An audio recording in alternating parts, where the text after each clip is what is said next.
I must say, when I first heard of Produxa, I was a little skeptical.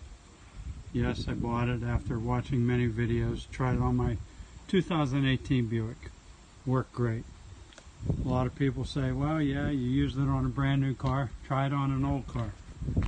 Here's my 1976 Triumph TR6. Totally original. It has the paint on it that it left the factory in England with. 1976. This paint is 42 years old.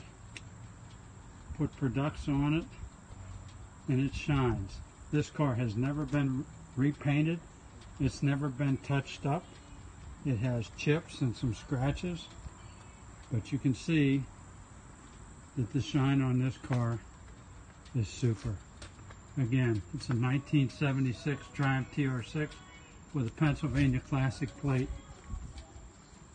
They just don't hand those things out. This car shines better than the day it was new.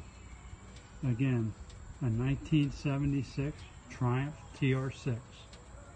Original paint, never painted, never touched up, just washed and waxed. It has a fresh coat of Produxa on it, and the shine is super.